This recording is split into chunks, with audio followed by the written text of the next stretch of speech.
예배 후에 새가족부에 안내 받으시면 되겠습니다. 기도하겠습니다. 하나님 아버지, 감사합니다. 우리의 평생 주님만 사랑하고 주님만 찬양하는 인생 되게 하여 주시옵소서. 오늘도 주님이 불러주셔서 주님을 찬송하며 주님을 예배합니다. 하나님, 또 주님 앞에 우리에게 주신 것 감사함으로 자원함으로 예물을 드립니다. 하나님, 우리가 드리는 예배와 찬양과 우리의 예물을 받아 주시옵소서. 하나님께서 우리의 예물을 받으시고 우리 사랑하는 성도님들의 삶을 축복하여 주시옵소서. 특별히 오늘 주의 몸된 교회에 등록하는 성도님이 있습니다. 하나님, 뿌리 내리게 하시고 믿음 생활하게 하시고 주님을 더욱 사랑하는 주의 백성 되도록 은혜 허락하여 주시옵소서. 하나님, 말씀을 듣습니다. 깨달음의 은혜가 있는 복된 시간 되게 하여 주시옵소서. 감사를 드리며 축복하며 예수님 거룩하신 이름으로 기도드리옵나이다. 아멘. 할렐루야. 하나님의 은혜가 새로 시작된 한 주간 여러분의 삶에 넘치기를 축복합니다. 우리 조도 봉사팀 우리 기도한 대로 하나님 좋은 날씨 주셔서 모든 일정 잘 마치고 오후에 돌아오게 되었는데요. 계속해서 기도해 주시기를 부탁드립니다. 여러분, 이 땅을 살다 보면요, 서로 다른 것들이 서로에게 유익을 주면서 함께 살아가는 것이 있습니다. 그걸 공생이라 그러잖아요, 그죠? 서로 다른데 서로가 서로에게 유익을 끼치고 서로가 서로에게 없어서는 안 되는 그런 존재들이 있습니다. 가장 대표적인 것들이 꽃과 벌 이런 거겠죠, 그죠? 꽃에게는 벌이 필요하고 벌에게는 꽃이 꼭 필요합니다. 서로가 서로에게 손해를 끼치는 것 같은데 서로가 서로에게 유익하게 되는 것입니다. 하나님, 우리에게 자녀를 주시고 또 부모님으로서 계신 분들도 자녀가 우리의 인생에 모든 것을 쏟아붓는 것 같지만 시간 지나면서 보면 자녀 때문에 가장 많이 웃었고 자녀들 때문에 가장 많이 행복했던 것을 느낍니다. 또 자녀들도 부모님으로부터 공급받으며 부모님을 섬겨가는 것으로 서로가 서로에게 유익을 끼쳐가는 관계로 하나님은 부르셨습니다. 사실 하나님이 지으신 모든 것들은, 이 땅에 있는 모든 것들은 서로가 서로에게 유익을 끼치도록 지음받았습니다. 그래서 서로가 서로에게 꼭 필요한 존재들인 것이죠. 여러분 옆에 있는 분이 여러분에게 꼭 필요한 분입니다. 믿으십니까? 여러분 옆에 계신 여러분의 가정에 있는 남편과 아내, 여러분의 자녀들, 여러분이 속해 있는 교회의 지체들, 내 회사에 속해 있는 직장 동료들, 그 모든 사람들은 하나님 내게 꼭 필요하기 때문에 주신 분들이니 서로가 서로에게 유익을 끼치며 살아가도록 부름받았다는 것을 잊지 않으시기를 부탁드립니다. 우리가 읽은 본문은 열왕기상 17장인데요. 여러분, 이 본문은 좀 설명을 좀 드릴 필요가 있습니다. 익숙하지 않은 분들도 있으리라고 생각하는데요. 이 이야기는 지금으로부터 한 2800년, 900년 전에 있었던 일이겠죠. 유다가 이스라엘이 남왕국과 북왕국으로 나누어졌습니다. 오늘날은 한 나라이지만 한 나라이다가 솔로몬 이후에 두 나라가 되고 북왕국 10지파는 이제 이스라엘이라고 부름을 받을 때 이 본문이 기록될 당시의 왕은 아합 왕이라는 사람입니다. 이 아합은 여호와의 말씀을 청종하지 않는 사람이었고 여호와를 섬기는 사람이 아니었습니다. 그는 이세벨을 아내로 취했고 이 사람은 바알과 아세라를 섬기는 데 열심이었던 사람입니다. 그러니 여호와를 섬기는 사람들의 시대에는 엄청난 고통과 핍박이 있었겠지요. 이와 같은 시대에 하나님이 이 북왕국 이스라엘을 기뻐하지 않기 때문에 그들을 징계하시고 심판하시기 위하여 엘리야 선지자를 보냅니다. 여러분, 성경을 읽어보시면 열왕기상 17장 이전에 엘리야라는 이름이 등장하지도 않는데 갑자기 엘리야 선지자가 나와서 내가 말하기 전에는 이 땅에 비가 없을 거다 이렇게 외쳤습니다. 혼자 저 어디 산꼭대기에서 외친 게 아니라 어쩌면 모든 사람이 듣는 광장에서 외치지 않았을까 싶습니다. 그리고 났더니 정말 땅에 비가 오지 않는 것입니다. 오늘 우리가 읽은 본문은 초기지만 3년 6개월이라는 시간 동안 하늘이 닫혀버렸습니다. 비가 오지 않았죠. 그리고 엘리야 선지자는 그 선포 이후에 도망갔습니다. 왜요? 죽을 수도 있으니까. 도망가서 그리 시냇가에 숨었습니다. 우리로 말하면 양평 이쯤 되겠죠. 그런데 숨어 있다가 하나님이 그 시냇물도 마르게 되니까 하나님이 엘리야 선지자를 시돈이라는 나라의 사르밧으로 보냅니다. 여러분이 이해를 도우면 어디로 가는 겁니까? 북한 땅 저기 황해도 이쯤 가는 거예요. 그러니 다른 나라로 하나님이 엘리야 선지자를 옮겨가시는 거예요. 그러면서 네가 거기에 가면 내가 너를 위해서 한 과부를 준비시켜 놓았고 과부가 너의 먹을 것을 공급할 거다. 그리고 엘리야 선지자는 하나님의 말씀을 따라 사르밧이라는 동네까지 갔습니다. 거기에 갔더니 진짜 한 과부가 있는 거예요. 과부가 나와서 나뭇가지를 줍고 있습니다. 그래서 엘리야가 과부에게 내게 물 한 그릇만 달라고. 이 중동 지방에서 손님을 대접하는 건 아주 중요한 전통입니다. 그래서 이 과부가 물을 뜨러 가는데 엘리야가 거기다 한마디를 더 하죠. 내게 떡 한 조각만 가져오라고. 내게 떡 좀 달라고. 엘리야의 이야기를 들었던 과부가 멈추어 서서 엘리야에게 이렇게 말합니다. 나는 떡이 없고 우리 집에 지금 있는 거라고는 밀가루 조금 그리고 기름 조금밖에 없어서 내가 지금 나뭇가지 2개를 주워다가, 여러분 많은 음식을 만들려면 많은 나무가 필요한데 지금 뭐 집에 먹을 게 없으니까, 가루가 조금밖에 없고 기름이 조금밖에 없으니까 그냥 내 아들과 내가 먹고 죽으려고 지금 이 떡 한 조각을 만들려고 합니다. 우리에게 떡이 없습니다. 그랬더니 엘리야가 거기다 대고 먼저 나한테 가져오라고. 만들어서 나한테 가져오고 그 후에 13절 마지막에 보면 그 후에 너와 내 아들을 위하여 만들라. 아무것도 없다는데 그 후에 네와 네 아들을 위해 만들어라, 이렇게 말하고 있습니다. 하나님께서 공급하실 것이다, 이렇게 말하고 있지만 지금 과부에게는 정말 떡 한 조각밖에 만들 수 없는 밀가루, 그리고 그것을 구울 수 있는 기름밖에 없는데 선지자는 나한테 먼저 가져오고 그 다음에 니네 만들어 먹어라, 이렇게 말하는 말을 이 과부가 듣고 우리 같으면 욕을 했을지도 모르겠는데, 벼룩의 간을 빼먹지, 지금 내가 이거 먹고 죽으려고 그러는데 이것까지 뺏어 먹냐고, 이렇게 말하지 않습니다. 순종하죠, 그죠?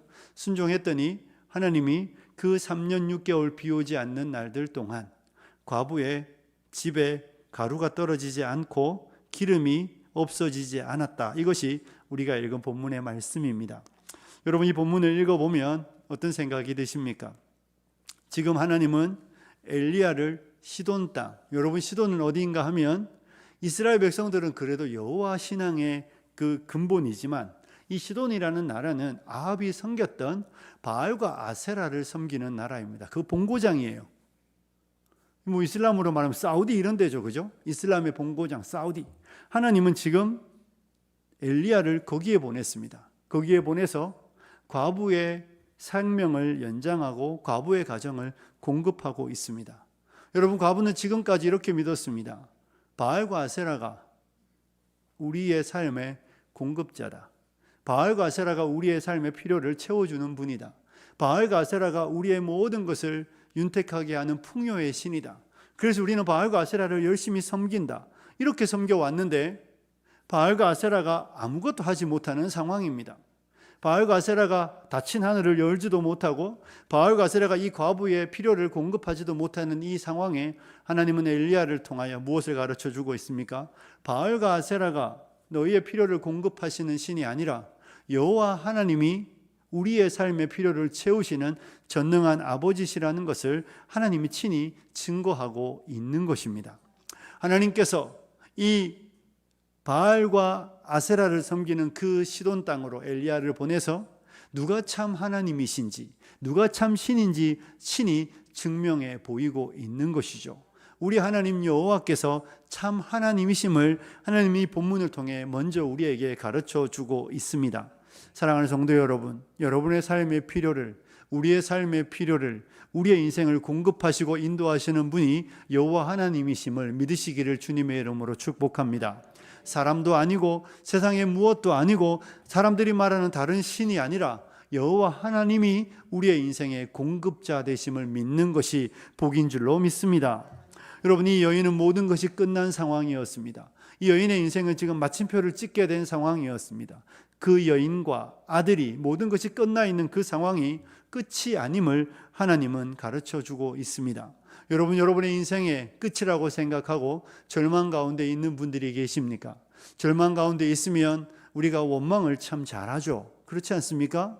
우리는 절망 가운데 있고 삶의 길이 열리지 않으면 원망이 참 익숙합니다.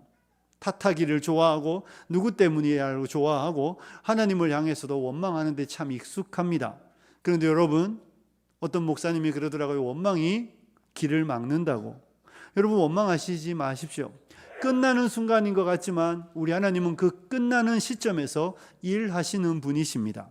우리 하나님의 끝은 우리의 끝과 다른 것이죠. 과부의 그릇에, 과부의 집에 밀가루가 떨어지는 시점이 과부에게는 끝이지만 하나님이 일하시는 시작 시점입니다.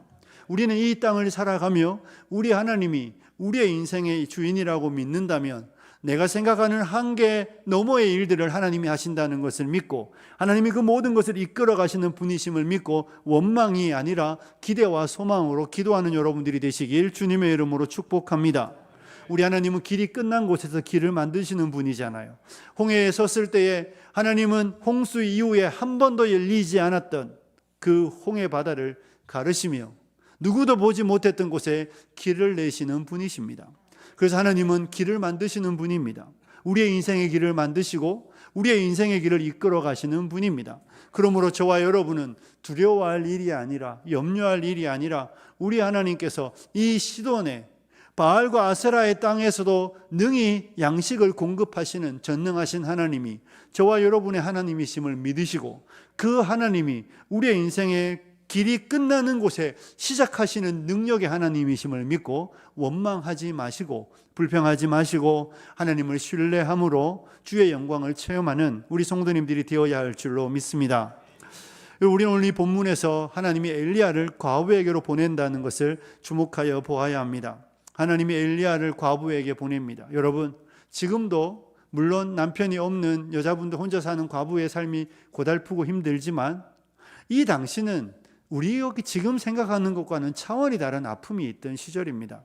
또 아들이 있는 어머니이니 형제가 그 가정을 돌봐주지도 않습니다.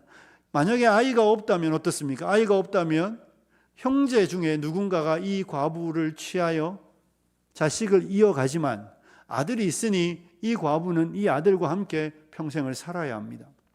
그런데 가뭄이 들고 흉년이 들고 기근의 때이니 이 과부의 삶을 돌봐줄 이웃이 없는 가장 슬픈 사람입니다. 지금은 우리가 팔레스타인 전쟁 중에도 있지만 제일 불쌍한 사람들이 누구든가요?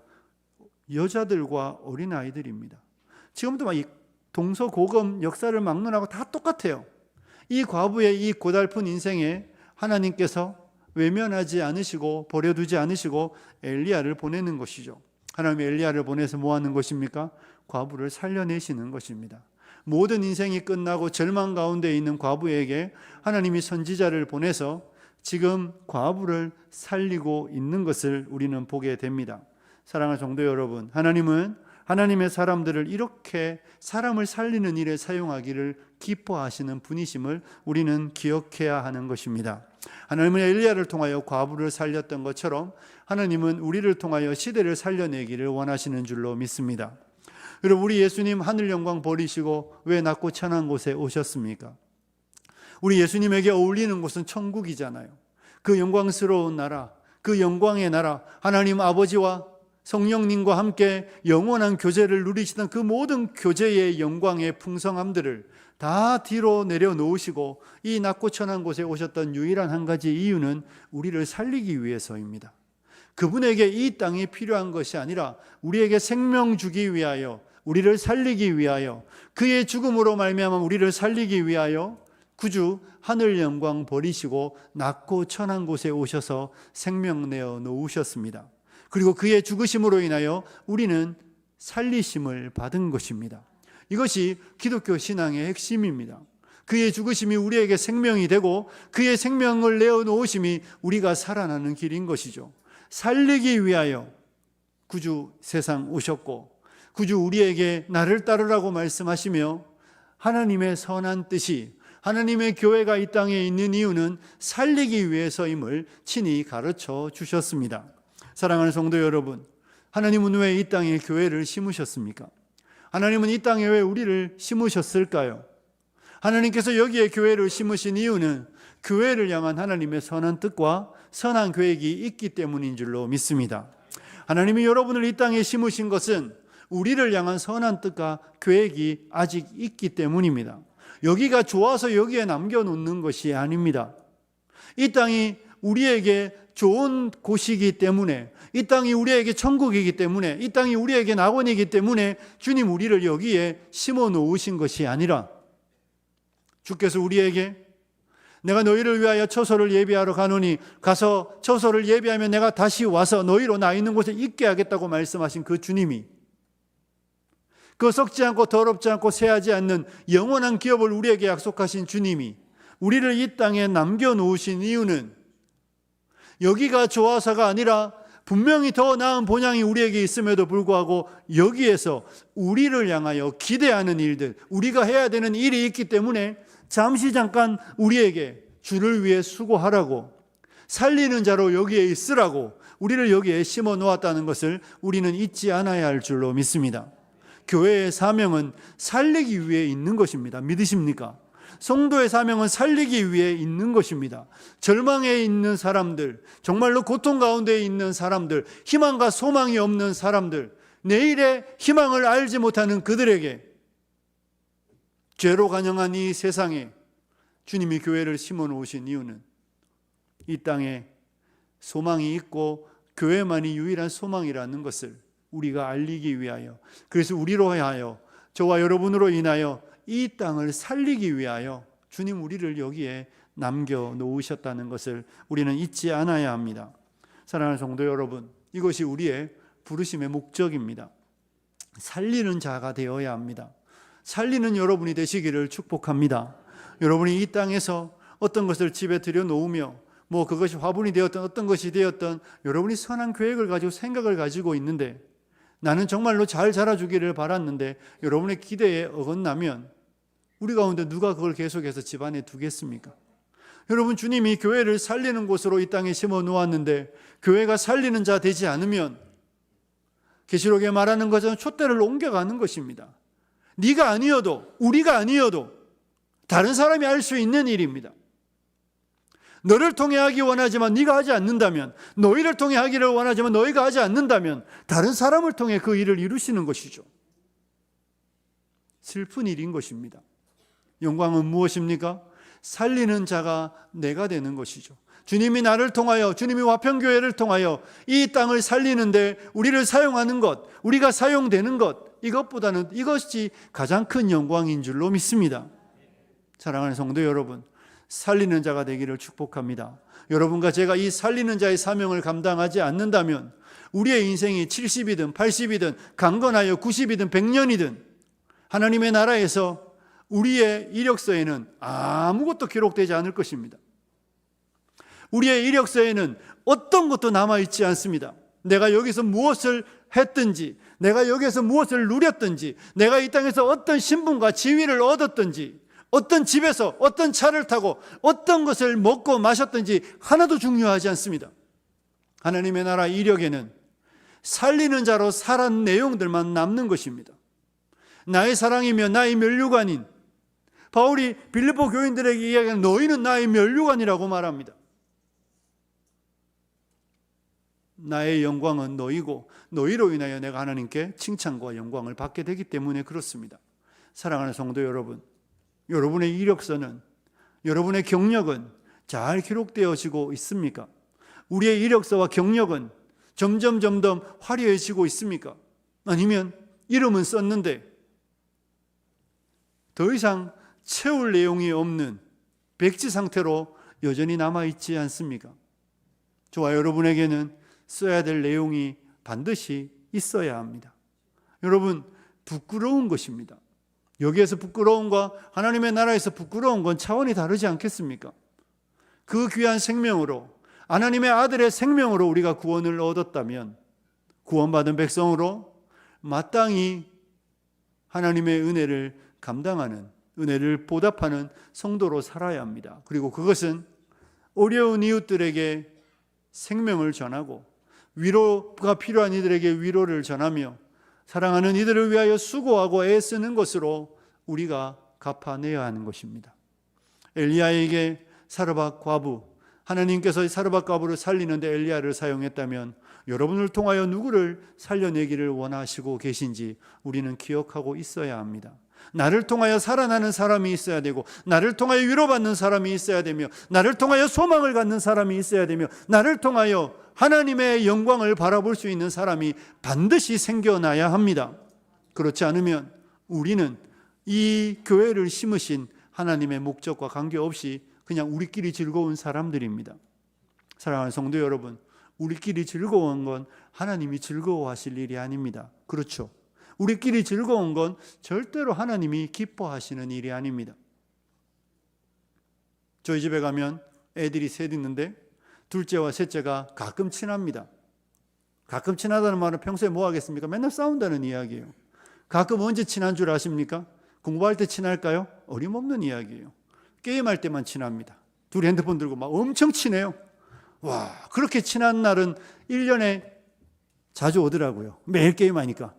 그런데 둘이만 행복하지 부모가 행복합니까? 저희 아내면 속 터지죠. 핸드폰을 뺏을 수도 없고 부술 수도 없고. 여러분, 교회가 이럴 수 있는 거예요. 우리끼리 즐거우면, 우리끼리 행복하면, 우리만 재밌으면 하나님도 재밌어 하실까요? 하나님도 즐거워하실까요? 하나님도 기뻐하실까요? 이렇게 말할 수도 있겠죠. 목사님, 그래도 싸우는 것보다는 낫잖아요. 차라리 싸우세요. 싸우는 것보다는 나아도 안 싸운다고 둘이 게임만 하는데 그 뭐가 좋습니까? 여러분, 근데 놀라운 건 싸우면요, 잘 보이려고 엄청 잘해요. 그런데 이게 우리끼리 친하면 누군가를 기쁘게 하는 일에 관심이 없습니다. 저는 정말로 두려운 마음이 듭니다. 걱정이 됩니다. 왜냐하면 오래되면 우리도 모르게 익숙하고 편안한 걸 좋아합니다. 오래되면 우리도 모르게 그냥 이제 적당히 충분히 행복하고 충분히 기쁩니다. 사랑하는 성도 여러분, 그러지 마시고 살리는 자로 보냄받았다는 것을 기억하시고 살리는 일에 적극적으로 참여하시고 살리는 영광을 맛보시는 우리 성도님들이 되시길 주님의 이름으로 축복합니다. 여러분 보십시오. 그런데 우리가 하나를 또 보게 되는 것은 무엇입니까? 하나님이 엘리야를 사르밧 과부의 집으로 보낼 때 분명히 엘리야를 통하여 과부를 살리지만 이것은 동시에 무슨 일인 것입니까? 과부를 통하여 엘리야가 살아나는 것입니다. 엘리야는 현상수배범입니다. 아합 왕이 현상수배를 붙였습니다. 엘리야를 찾아라. 그래서 엘리야는 이스라엘 땅에 머물 곳이 없습니다. 이스라엘 땅에서 엘리야에게 생명을 공급해주고 양식을 공급해줄 사람이 없습니다. 여러분, 본문 위에 보면 까마귀에게 양식을 공급받던 것이 엘리야의 삶이었습니다. 그리 시내에 숨어서 까마귀가 가져다주는 음식을 먹었던 것이 엘리야입니다. 그러니 이스라엘 땅에 누구도 엘리야를 돌보지 않습니다. 그래서 하나님이 선택한 곳은 사르밧, 시돈 땅에 있는 사르밧이었고 그곳 과부를 통하여 하나님은 엘리야의 삶을 공급하여 주셨습니다. 이런 표현이죠. 설교 제목이 뭡니까? 같이 한번 읽어보실래요? 같이 읽겠습니다. 시작. 살리고 사는 부르심입니다. 엘리야는 과부를 살렸지만 그 살리는 과정에서 엘리야가 살아나는 것입니다. 엘리야는 과부를 위하여 사르밧 땅에서 과부의 생명을 살리는 일들에 사용되지만 그 현장은 엘리야가 사는 현장이 되는 것입니다. 이것이 우리 하나님의 일하심의 방식입니다. 사랑하는 성도 여러분, 하나님의 신비가 여기에 있지 않습니까? 선교사님들이 선교지로 갑니다. 본토 친척 아비집을 떠나고 가족을 버리고 열방으로 나아가면 수고와 고생이 있습니다. 그런데요, 신기한 건 무엇인 줄 아십니까? 그곳에서 그 영혼들을 살리는데 시간이 지나다 보면 그 영혼들이 선교사님을 살리는 것을 봅니다. 필요도 공급하고 그 영혼이 더 충만해지고 풍성해져 가는 것들을 보게 되는 것입니다. 여러분, 교회에서 봉사하시는 분들이 있습니까? 제가 2부 예배 때 교사 선생님들에게 그런 이야기 했는데 아이들의 영혼을 살리는 교사이지만 자세히 들여다보면 아이들의 영혼을 살리는 과정 속에서 교사가 살아나는 것입니다. 반장과 구역장으로 섬길 때 우리가 누군가를 섬기고 헌신하고 희생한다고 생각하지만 그 헌신과 희생이 우리의 영혼이 살아나는 통로가 되는 것입니다. 여러분, 하나님은 언제나 이렇게 일합니다. 이웃을 섬긴다고 말할 때 이웃을 위하여 내가 봉사하는 것 같지만 내가 이웃을 위하여 나의 것을 나누는 것 같은데 자세히 들여다보면 그 나눔이 나에게 부요함을 주고 나를 살리는 하나님의 방식이 되는 것을 경험하게 되는 것입니다. 그래서 지혜로운 사람은 흘려보내며 지혜로운 사람은 살리는 자가 되는 것입니다. 왜냐하면 그것이 내가 사는 길이기 때문에 그렇습니다. 기도를 해보셨습니까? 기도를 하십니까? 기도하면 우리가 누군가의 영혼을 위하여 어떤 사람을 살리기 위하여 간절히 기도하는데 그 기도가 우리에게 가져다주는 선물이 무엇인 줄 아십니까? 내 영혼이 살아나는 것입니다. 그 기도를 통하여 내가 살아나고 내가 충만하여지고 내가 하나님의 그 영광으로 풍성하여지는 것입니다. 복음을 전해도 마찬가지입니다. 내가 누군가에게 복음을 전하며 그들을 위하여 봉사하는 것 같지만 그것이 내 영혼이 살아나는 하나님의 방식입니다. 그러니 살리는 현장에 참여하지 않는 사람은 살아나는 것도 없다는 것이죠. 세상에서 제일 미련한 사람이 무엇인 줄 아십니까? 자기를 위하여 살아가는 사람들입니다. 나를 위하여, 우리 가족을 위하여, 나만을 위하여 살아가는 사람의 삶에는 염려와 걱정과 불안이 끊이지 않습니다. 그런 방식으로 하나님이 우리를 만들지 않으셨기 때문에 그렇습니다. 여러분, 꽃이 벌이 온다고 폈던 것을 덮어버리면 어떻습니까? 벌이 올 때마다 덮으면 꿀은 보호할지 모르지만 더 이상 열매는 없습니다. 벌이 오면 더 크게 피워주어야 벌들을 통하여, 나비들을 통하여 열매를 맺고 더 풍성해지는 것이죠. 하나님이 이 방식으로 모든 만물을 창조하셨습니다. 하나님은 지금도 이 방식으로 일하는 것입니다. 하나님의 교회를 부유하게 하시는 하나님의 방식은 우리 한 사람 한 사람이 살리는 현장에 있을 때 살아나는 것으로 하나님은 일하시는 줄로 믿습니다. 여러분과 제 영혼이 만약에 시들시들하고 우리의 삶이 메마르고 내 삶의 예배와 기도의 열정이 없을 때 우리가 살펴야 되는 것은 내가 살리는 자가 되기를 원하는가? 내가 살리는 자에 있는가? 내가 살리기 위하여 애쓰는지 살펴야 합니다. 살리기 위하여 애쓰지 않는 사람은, 살리는 자가 되기를 원하지 않는 사람은, 섬기며 나누는 자가 되기를 소망하지 않는 사람은, 환난당한 자를 위로하려고 애쓰고 힘쓰지 않는 사람은 놀랍지만 영혼이 피폐해져 갑니다. 예배는 메말라가고 기도의 열정은 시들어져 갈 수밖에 없습니다.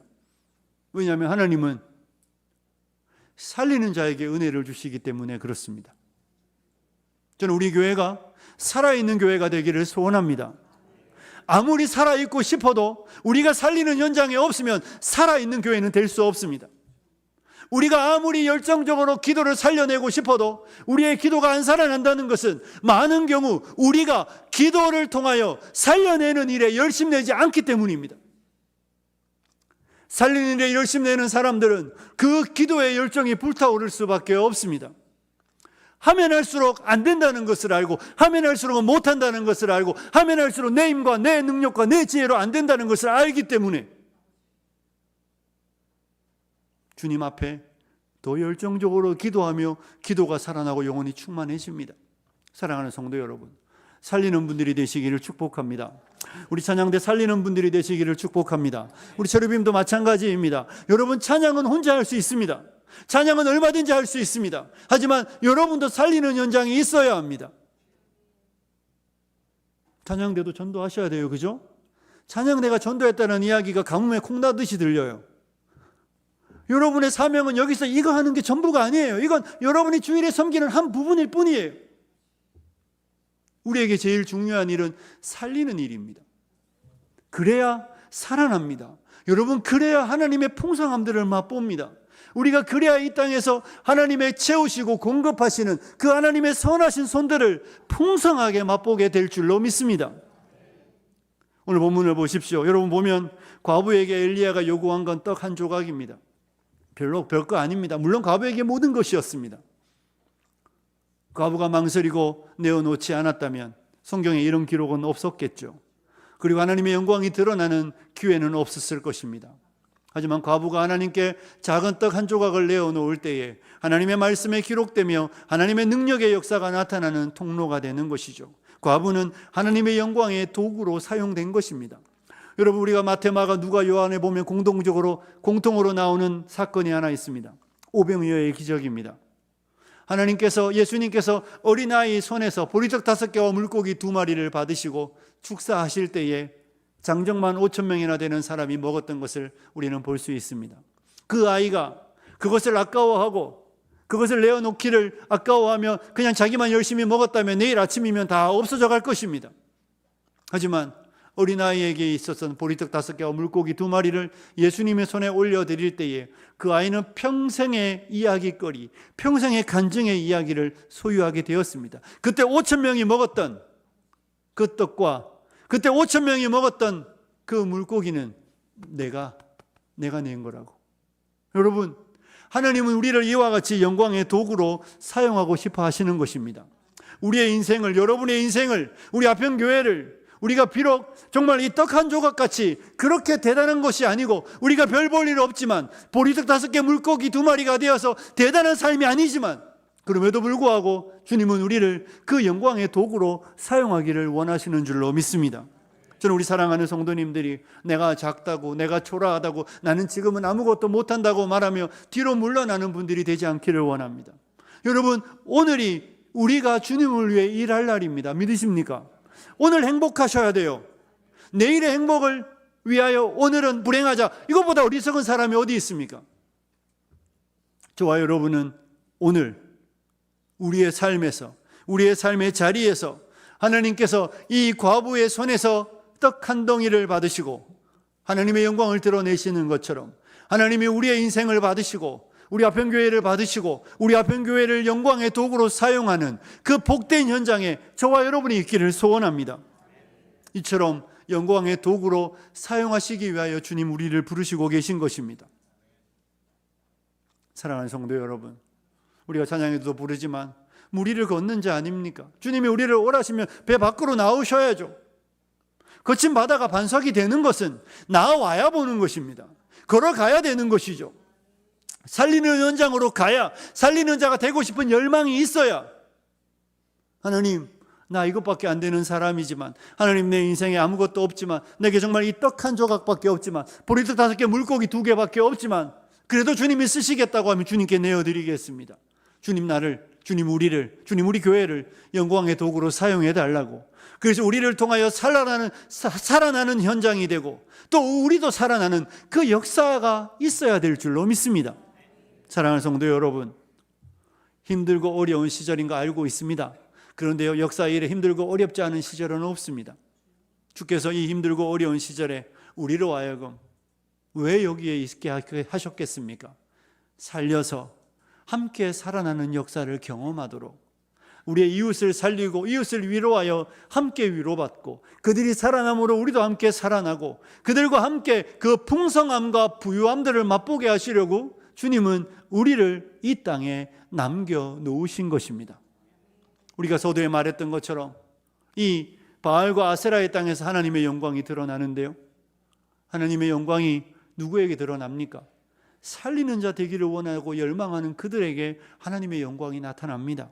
저와 여러분이, 우리 교회가, 우리 한 사람 한 사람이 살리는 자가 되겠다는 그 열망으로 가득 찰 때에 우리는 하나님의 영광의 능력이 나타나는 것을 우리의 눈으로 보게 될 줄로 믿습니다. 사랑하는 성도 여러분, 남의 이야기 말고 우리의 이야기가 필요하지 않겠습니까? 남의 간증이 아니라 우리의 간증이 필요하지 않겠습니까? 여러분의 간증을 듣고 싶습니다. 여러분의 이야기를 듣기 원합니다. 목사님, 내가 이렇게 살리려고 애썼는데요, 하나님 저의 인생에 이렇게 공급하여 주셨다고. 목사님, 하나님께서 내 마음에 이런 일들을 주셔서 내가 이런 수고를 했는데 하나님께서 그런 역사를 이루셨다고, 그런 간증들을 듣고 싶습니다. 제 설교 시간에 좀 그런 이야기 할 수 있도록 살아내 주셔야 합니다. 말씀을 마무리하겠습니다. 사랑하는 성도 여러분, 살리는 자가 되어야 살아납니다. 여러분과 제가 살리는 자 되기를 열망할 때 하나님 우리를 살려내실 것입니다. 우리 교회가 살리는 교회가 되기를 열망할 때 하나님 우리 교회를 살려내실 것입니다. 하나님 우리 교회를 더 뜨겁게 하실 것이고, 우리 한 사람 한 사람 심령을 더 뜨겁게 하실 것이고, 우리 한 사람 한 사람의 기도와 예배와 삶의 생명력을 공급하여 주실 것입니다. 많이 움직이는 사람이 건강한 거 맞잖아요, 그죠? 누워있는 사람 절대 안 건강합니다. 우리 어르신들 누워 계시고 앉아 계시면 안 돼요. 오래 살고 싶으시면 많이 그러셔요.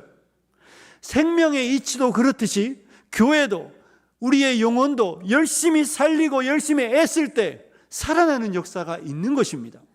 저는 우리 모든 성도님들이 엘리야를 통하여 사르밧 과부가 살아나고 과부를 통하여 엘리야가 살아가는 것처럼 우리가 이와 같이 더불어 함께 하나님의 영광을 맛보며 살리는 자 되며 살아나는 자 되시기를 주님의 이름으로 축복합니다.